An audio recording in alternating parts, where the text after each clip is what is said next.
Israel maknanya dua. Isra abdun. El bahasa Hebrew language, bahasa Ibrani. El artinya Tuhan.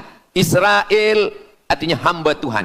Tapi mereka punya makna yang kedua. Israel artinya al-musari' lillah. Al-musari' lillah, orang yang bergulat, orang yang mengalahkan Tuhan. Rupanya Tuhan pernah kalah. Dan ketika Tuhan kalah, lalu Tuhan memberikan hadiah satu petak tanah.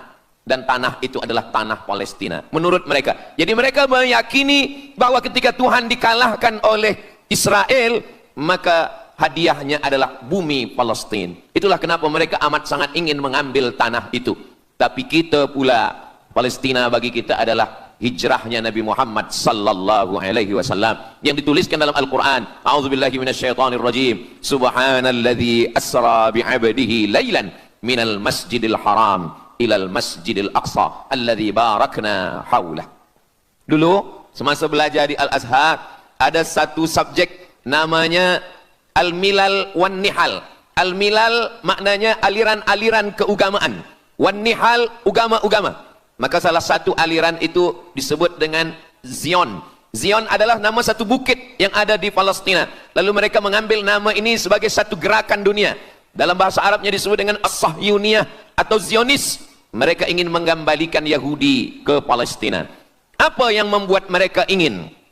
Rupa-rupanya mereka meyakini bahwa mereka menunggu-nunggu seorang lelaki. Lelaki itu bernama Mesiah. Dalam bahasa mereka sebut dengan Mesiah. Dalam bahasa Arabnya adalah Al-Masih. Al-Masih diambil dari kata masaha. Masaha artinya disapu. Kita dalam wudhu ada menyapu. Idza qumtum ila shalah, kalau kamu ingin sembahyang, faghsilu wujuhakum, muka dibasuh. Wa aydiyakum ilal marafiq, tangan pun dibasuh hingga ke siku. Tapi kepala dengan telinga tidak dibasuh. Kepala dengan telinga disapu. Wamsahu biru'usikum, disapu. Jadi kenapa dia dikatakan Al-Masih? Kerana dua. Pertama, waktu lahirnya badannya disapu dengan minyak. Yang kedua, setelah dia besar, bila dia tengok orang lumpuh, dia sapu. Orang yang lumpuh boleh tegak berdiri. Bila nampak orang buta, dia sapu. Orang buta boleh menengok. Bila nampak orang mati, dia sapu. Dan orang mati pun boleh tegak berdiri. Dia tunjuk tanah, ya ard umbuti, wahai tanah tumbuh tanaman. Dia tunjuk langit, ya sama imtiri, turunkan hujan. Dia tunjuk orang mati, ya mayyit qum, orang mati tegak berdiri. Maka dia disebut dengan Al-Masih. Tapi Al-Masih ini ada yang original. Itulah dia Al-Masih Isa anak Maryam alaihi salam. Tapi ada Al-Masih satu lagi. Macam Isa. Orang Arab bila ada mangkuk, mereka sebut dengan wi'a. Kalau mangkuk ini emas, mereka katakan al-wi'a az-zahabi, mangkuk emas. Tapi kalau mangkuk ini dari perak, tapi dibalur dengan emas, mereka akan mengatakan al-wi'a al-mudajjal. Dia bukan emas, tapi dia nampak macam emas, maka dia namanya mudajjal. Begitu juga dengan Al-Masih ini. Al-Masih yang betul-betul Al-Masih, dia adalah Al-Masih Isa anak Maryam. Tapi ada yang macam Al-Masih, bentuknya macam Al-Masih, macam mukjizat Al-Masih, tapi dia bukan Al-Masih. Itulah dia Al-Masih Ad-Dajjal. Sebenarnya mereka sedang menunggu Al-Masih Ad-Dajjal. Kita pula sebelum salam, kita minta perlindungan kepada Allah dari Al-Masih Ad-Dajjal. Allahumma inni a'udzubika min adzabi jahannam wa min adzabil qabri wa min fitnatil mahya wal mamat wa min syarri fitnatil masihid Dajjal. Kita minta tolong pada Allah supaya jauh daripada Dajjal. Mereka menunggu-nunggu Dajjal. Kenapa mereka ingin menunggu Dajjal? Sebab menurut mereka, bila Al-Masih Dajjal ini datang, maka nanti kambing akan berdamai dengan serigala. Semua akan hidup tenang. Dan mereka akan menjadi penguasa dunia. Selain daripada Yahudi Israel adalah ghaim. Ghaim adalah keledai tunggangan. Jadi sebenarnya sesiapa saja pun yang bukan Yahudi, dia hanya akan menjadi keledai. Dan mereka ini adalah agama yang juga sebagai suku bangsa, yang juga sebagai sebuah negeri. Kita Islam, agama kita, tapi bangsa kita Melayu. Dan kita tinggal duduk, ada Melayu di Sumatera, ada Melayu di Semenanjung, ada Melayu di Kalimantan, Borneo. Melayu tersebar di beberapa negara. Tapi Yahudi tiga. Yahudi sebagai agama, Yahudi sebagai bangsa, Yahudi sebagai negeri. Mereka ingin mewujudkan ketiga-tiga ini menjadi satu. Kami bangsa Yahudi, kami agama Yahudi, dan kami punya negeri Yahudi. Itulah keinginan mereka. Maka mereka sedang menantikan raja mereka. Raja mereka adalah Al-Masih Ad-Dajjal. Dan Al-Masih Ad-Dajjal ini akan turun kalau syarat-syarat ini mereka penuhi. Kata Syekh Fargallah dalam subjek Al-Milal wan Nihal. Maka yang pertama diminta oleh Al-Masih Ad-Dajjal ini adalah semua Yahudi kembali kepada bumi Israel. Mereka mengatakan itu bumi punya dia dan semua akan kembali. Rupa-rupanya mereka tiada punya negeri. Sama macam nasib orang Kurdi. Kurdi ada di Turki, Kurdi ada di Irak, Kurdi ada di beberapa belahan bumi. Syekh Amin Al-Kurdi, mursyid tarekat Naqsabandiyah di Mesir, orang Kurdi, tapi duduk di Mesir. Syekh Muhammad Said Ramadan Al-Buti, orang Kurdi, tapi duduk di Suriah. Salahuddin Al-Ayyubi, orang Kurdi, tapi dia raja di Mesir. Mereka pun di seluruh dunia ada, tapi mereka tak ada punya negeri. Maka mereka ingin mengambil Palestina, mereka ingin kembali ke negeri yang menurut mereka inilah adalah hadiah daripada Tuhan, kerana Tuhan kalah bertembung, bertarung dengan nenek moyang mereka bernama Israel menurut hikayat mereka. Yang ini semuanya adalah asatirul awalin, hanya dongeng-dongeng nenek moyang mereka zaman silam. Lalu kemudian datanglah Theodor Herzl menghadap kepada Sultan Abdul Hamid, Sultan Turki. Mereka ingin membayar dengan ratusan keping emas. Apa kata Sultan Abdul Hamid? Dulu Palestina itu diambil dengan darah dan nyawa, maka saya tidak akan memberikannya dengan emas. Lalu kemudian apa yang terjadi? Mereka menghalau Sultan Abdul Hamid dengan seorang lelaki bernama Mustafa Kemal Ataturk. Lalu kemudian hilanglah khilafah Islamiyah. Ketika khilafah Islamiyah tahun 1924 ini jatuh, hilang, tumbang, maka ketika itu umat Islam tidak lagi ada pelindung. Dan ketika itulah mereka mengambil Palestina. Mereka merebut, mereka mengambil, seperti yang dikatakan Sayyidina Muhammad sallallahu alaihi wasallam, kamu akan diperebutkan seperti makanan yang ada di atas meja makan. Satu mengambil kakinya, satu merebut kepalanya, satu mengambil dadanya, dan tercabik-cabik, dicakar, dimakan, dipotong. Tak ada satu pun yang peduli. Alhamdulillah, kita malam ini masih peduli. Kita sedang mengajarkan kepada belia-belia, kita sedang mengajarkan kepada pemuda-pemuda Islam. Mudah-mudahan sampai anak cucu kita sampai hari kiamat masih lagi peduli kepada Palestina, insya-Allah. Allahu Akbar. Semua Yahudi kembali ke Palestina. Maka sekarang mereka sudah berkumpul. Berapa jumlah mereka? 9 juta Yahudi sudah berada di Palestina. Itu syarat supaya Al-Masih itu turun. Sebab Al-Masih tidak mahu turun kalau Yahudi-Yahudi ini tidak kembali ke Palestina menurut mereka. Maka Yahudi dari Rusia kembali, Yahudi yang ada dari Amerika kembali semuanya. Dari mulai tahun 1946 sampailah hari ini 2025, tahun hadapan 2026, 80 tahun lamanya mereka sudah berkumpul menunggu kedatangan Al-Masih dengan cara berkumpul. Dan mereka yang datang ini hanya keturunan Yahudi dari puak ibunya saja.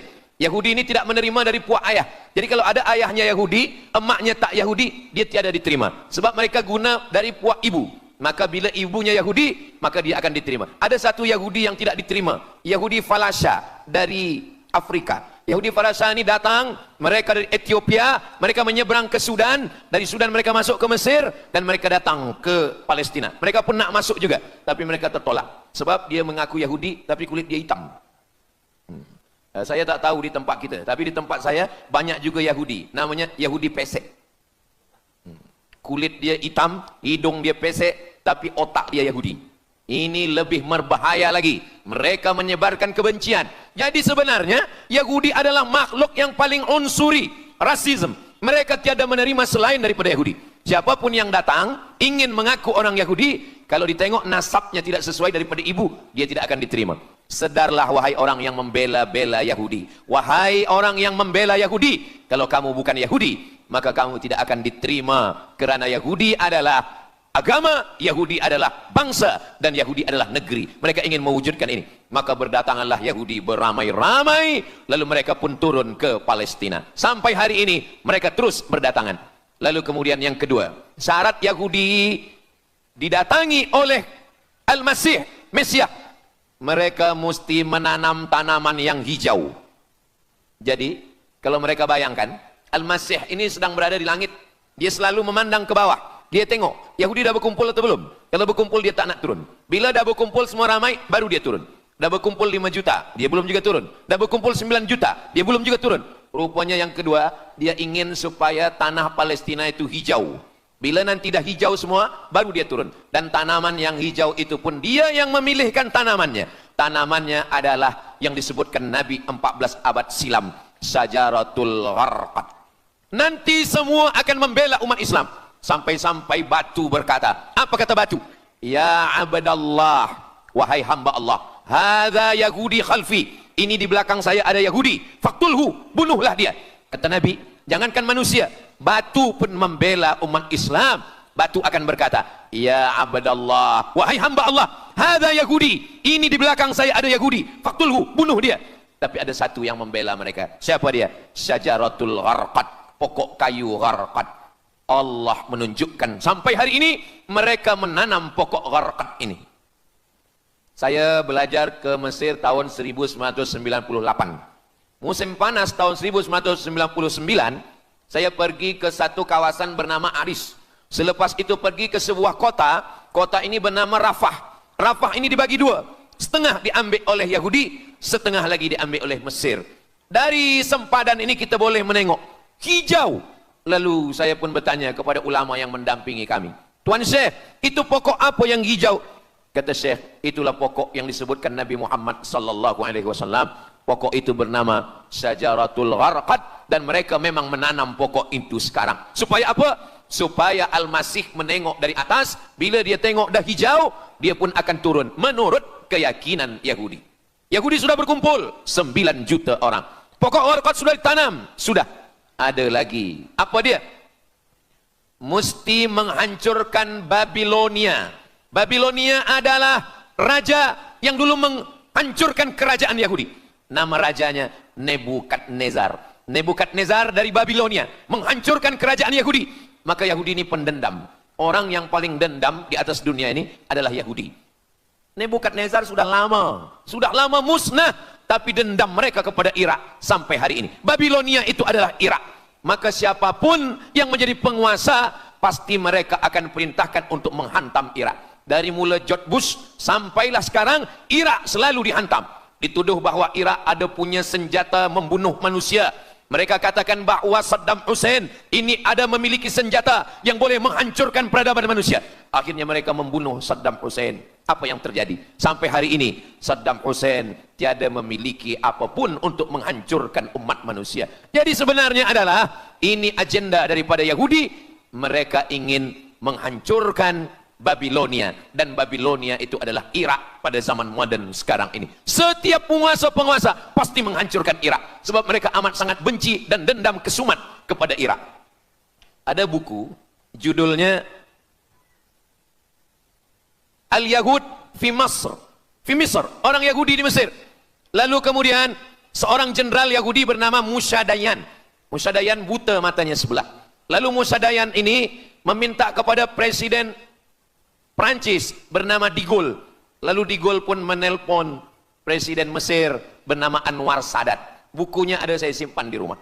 Dia katakan bahwa kepada Anwar Sadat, wahai Tuan Presiden Anwar Sadat, ini mami yang ada di Museum Mesir Kaherah itu sedang sakit. Jadi untuk menyehatkannya mesti dibawa ke Prancis, ke Paris. Lalu disediakanlah pesawat terbang untuk membawa mami ini. Dulu saya pernah dengar tazkirah Ustaz Azhar Idrus, jangan anak panggil mak mami, sebab mami itu inilah mami Fir'aun. Mami return. Ini mami ini sakit, maka dia mesti disihatkan, ada bakteri, maka dia mesti disihatkan, dibawa ke Paris, Prancis. Akhirnya diterbangkan pada masa Presiden Anwar Sadat. Dibawa ke hospital, sampai di hospital, rupa-rupanya Jenderal Musa Dayan yang buta sebelah sudah menunggu mami. Begitu mami Ramses II, Fir'aun sampai, dia terus meninju muka mami itu. Kenapa? Sebab dia dendam. Inilah yang dulu menghalau nenek moyang dia dari Mesir. Gila. Yahudi ini adalah orang-orang yang gila. Sampai hari ini, mereka punya dendam yang tak berkesudahan. Sampai mami yang sudah menjadi kering, kita pun menengoknya biasa-biasa saja. Tapi Musa Dayan melampiaskan dendam kesumat dia sampai pada masa Presiden Anwar Sadat, yang akhirnya Anwar Sadat pun mati terbunuh ditembak oleh Khalid Islambuli. Begitulah Allah Subhanahu wa taala menceritakan saksi sejarah supaya umat Islam faham bagaimana pikiran, bagaimana sakit jiwanya orang-orang Yahudi. Mereka sudah berkumpul di Palestina 9 juta. Tanam-tanaman hijau sudah ditanam. Irak sudah dihantam. Hancur lebur Irak. Apa lagi yang mereka lakukan? Tanah Palestina mesti merah. Tanah Palestina tidak boleh hitam. Tanah Palestina mesti merah. Apa yang membuat tanah Palestina merah? Merah karena darah budak-budak, anak-anak yang tak berdosa dari Palestina. Jadi kalau ada orang yang hari ini terheran-heran, mengapa mereka membunuh budak kecil? Mengapa mereka menjatuhkan bom untuk menghancurkan rumah, membunuh perempuan yang hamil tiada berdosa? Tapi bila orang faham, dia mengerti, sesungguhnya mereka ingin supaya darah anak-anak yang tiada berdosa itu tumpah. Kalau darah itu sudah tumpah, disitulah mereka menantikan supaya Al-Masih Mesiah itu turun membela, sebab itu adalah raja di raja mereka. Apa yang terjadi sebenarnya hari ini? Yang terjadi sebenarnya adalah mereka membangun, membina sebuah kerajaan dari khayal, dari fikiran gila. Maka ada seorang yang tidak percaya kepada Allah, dia atheist, dia tak percaya kepada Tuhan, namanya Roger Jarudi. Tapi akhirnya dia dapat hidayah, dia masuk Islam. Selepas masuk Islam, dia tulis buku bahwa Israel Yahudi mendirikan negara berdasarkan mitologi, berdasarkan khurafat, berdasarkan kisah-kisah bohong, dusta. Tapi mereka percaya dengan dusta itu.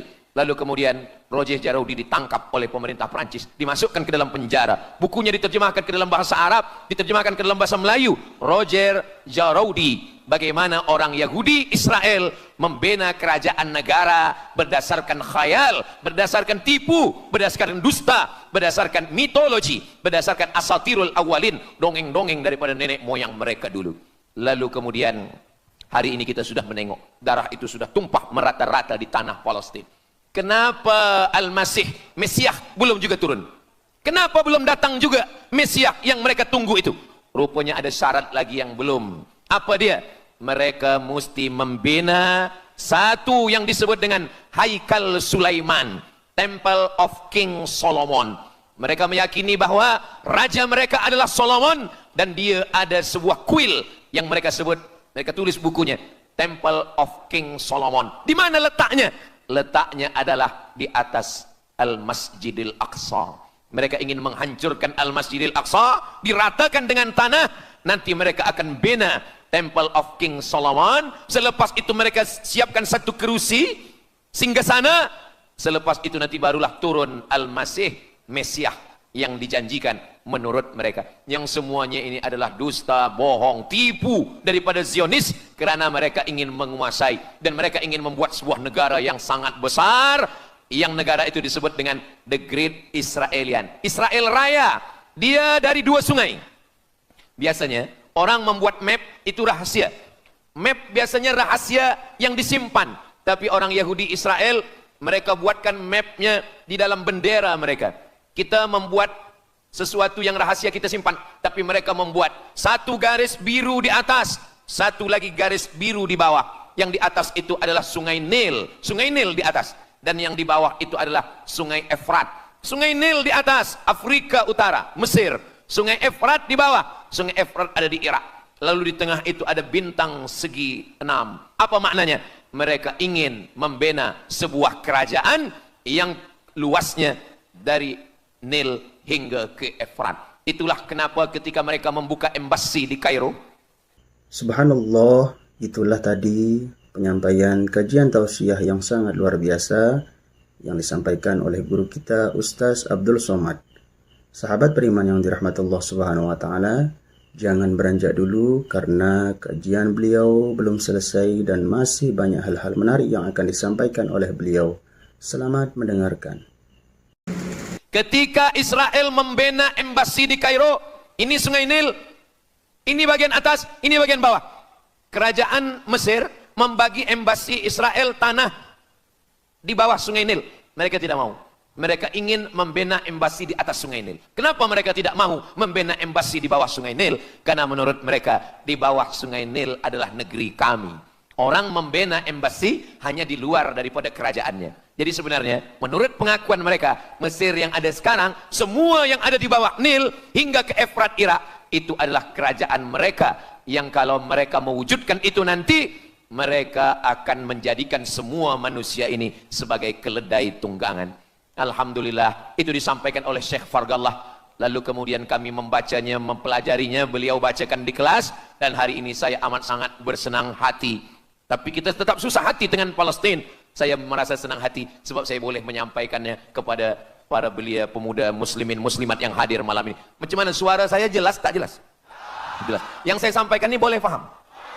Alhamdulillah. Yang tak faham, nanti faham sendiri insyaAllah. Begitulah Allah Subhanahu wa ta'ala. Saya dulu pernah berjumpa dengan Syekh Muhammad Jibril. Lalu kemudian saya tanya Syekh Muhammad Jibril, Syekh, kenapa Allah membinasakan kaum Ad, kaum Thamud, kaum Madian? Wa ila Samuda akhahum Saliha, wa ila Madyana akhahum Syuaiba, wa ila Adin akhahum Huda. Madian, Samud, Ad, semuanya musnah. Irama dzatil imad, Iram, hilang semuanya. Tapi kenapa Yahudi ini masih ada sekarang? Kenapa Allah tak musnahkan? Kata Syekh Muhammad Jibril, Allah Maha Kuasa untuk memusnahkan Yahudi, Israel. Senang saja bagi Allah. Innama amruhu idza arada syai'an ayyaqula lahu kun fayakun. Yahudi Israel mati semua rata dengan tanah. Satu jeritan malaikat mati mereka semua. Allah goncangkan bumi, habis mereka ditelan bumi. Ya bunayya, wahai anakku, kalaulah Israel Yahudi ini mati, lalu kamu masuk surga dengan apa, kata dia. Sebenarnya Allah masih menyisakan Yahudi ini supaya kita berjuang. Sekarang ada umat Islam yang amat sangat lemah. Dia bukannya ikut berjuang, tapi melemahkan perjuangan orang. Bila ada umat Islam yang berkumpul beramai-ramai, solidariti tentang Palestin, dia berkata, katanya Allah Maha Kuasa, kenapa Allah tak binasakan? Dulu, arsalna alaihim tayran ababil, datang burung ababil, tarmihim bi'ijaratin min sijil. Mana ababil sekarang? Kenapa Allah tak kirimkan ababil? Saya pun pernah tanyakan ini kepada masyayikh, Syekh, kenapa Allah tak kirimkan ababil? Dulu, ketika Abdul Muttalib memegang kunci Ka'bah, masa itu tak ada orang beriman. Abdul Muttalib bersendirian, lalu kemudian dia datang ke Ka'bah, dia letakkan kunci itu. Ya Allah, inna lihadzal baiti rabban yahmih. Saya sendiri seorang saja, saya tak sanggup untuk menolong Ka'bah. Inna lihadzal baiti rabban yahmih. Ka'bah ini ada pemiliknya, Ka'bah ini ada pelindungnya, Allah akan melindungi. Itulah mengapa Allah mengirimkan alam tara kaifa fa'ala rabbuka bi ashabil fil alam yaj'al kaidahum fi tadlil. Kenapa Allah kirimkan tayran ababil? Karena tidak ada orang beriman, hanya Abdul Muttalib sendiri. Tapi sekarang 2 miliar orang beriman yang bersyahadat asyhadu an la ilaha illallah wa asyhadu anna muhammadan rasulullah. Itulah kenapa Allah tidak mengirimkan tayran ababil. Itulah kenapa Allah tidak membuatkan goncangan. Itulah kenapa. Tapi sedikit banyak Allah mulai menurunkan pertolongannya.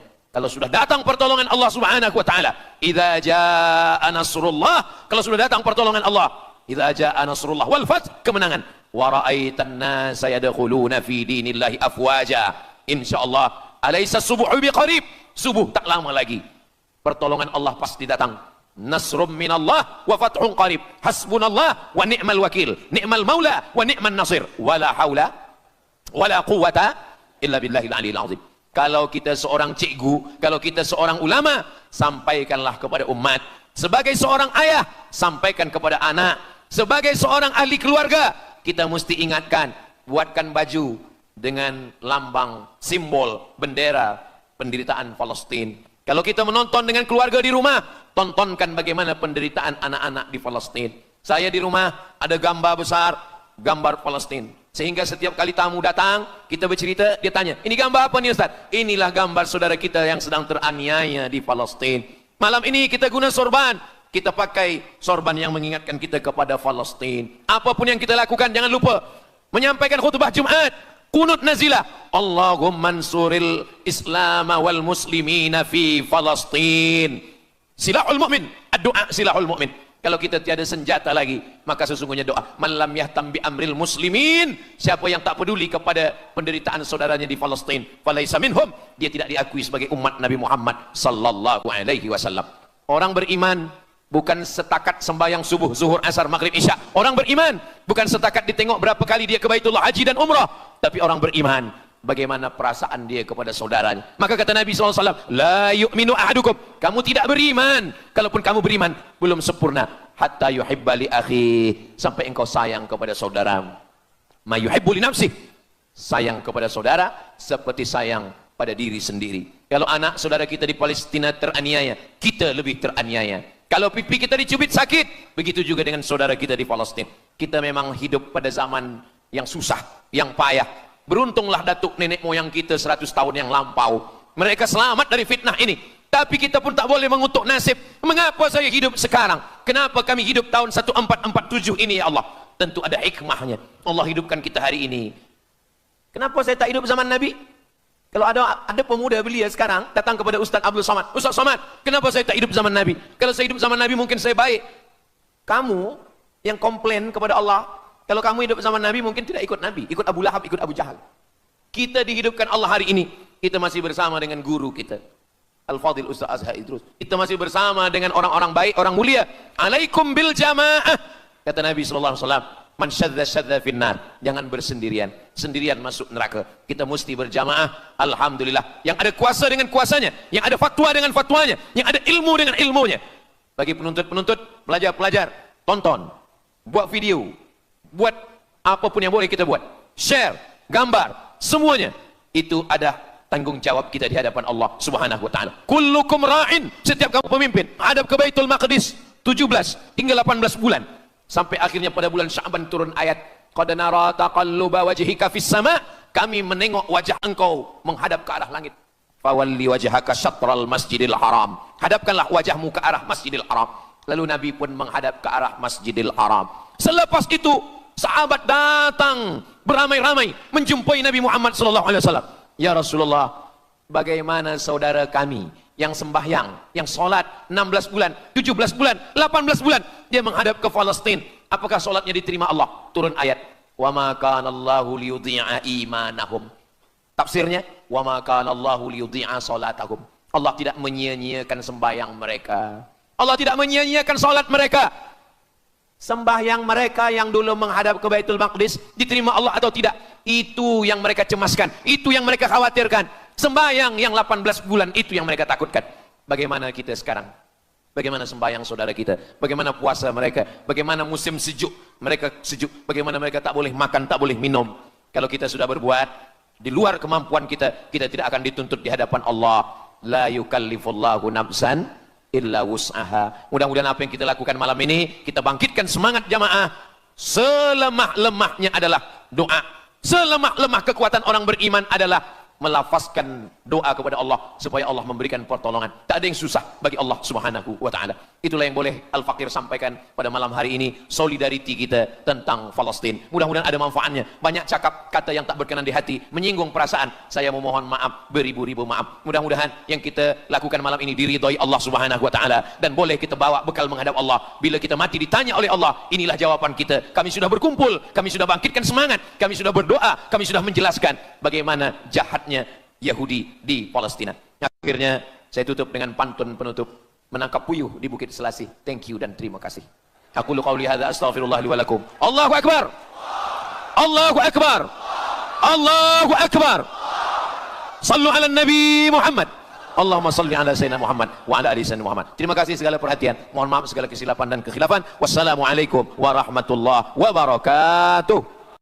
Alhamdulillahirabbil alamin. Demikianlah kajian penuh ilmu, hikmah dan manfaat yang sudah disampaikan oleh guru kita Ustaz Abdul Somad. Semoga apa yang beliau sampaikan menjadi ilmu yang bermanfaat untuk kita semua dan bisa kita amalkan dalam kehidupan kita sehari-hari. Sahabat beriman yang dirahmati Allah Subhanahu wa taala, mari kita doakan beliau mudah-mudahan diberikan kesehatan, keafiatan dan selalu dalam lindungan Allah Subhanahu wa taala. Dan pada para sahabat yang sudah menyimak kajian ini sampai selesai, saya ucapkan terima kasih banyak dan doa untuk sahabat semua. Semoga diberikan kesehatan, dimudahkan segala urusannya dan dilancarkan rezekinya. Amin ya rabbal alamin. Sampai berjumpa di kajian-kajian berikutnya. Wabillahi taufiq wal hidayah. Assalamualaikum warahmatullahi wabarakatuh. Setelah kita mendengarkan bersama kajian dari guru kita, Ustaz Abdul Somad, sekarang mari kita lanjutkan aktivitas kita masing-masing. Semoga apa yang sudah beliau sampaikan menjadi ilmu yang bermanfaat dan bisa kita amalkan dalam kehidupan kita sehari-hari. Selamat beraktivitas kembali buat sahabat semuanya dan sukses selalu. Sampai berjumpa di kajian-kajian berikutnya. Wassalamualaikum warahmatullahi wabarakatuh. Assalamualaikum warahmatullahi wabarakatuh.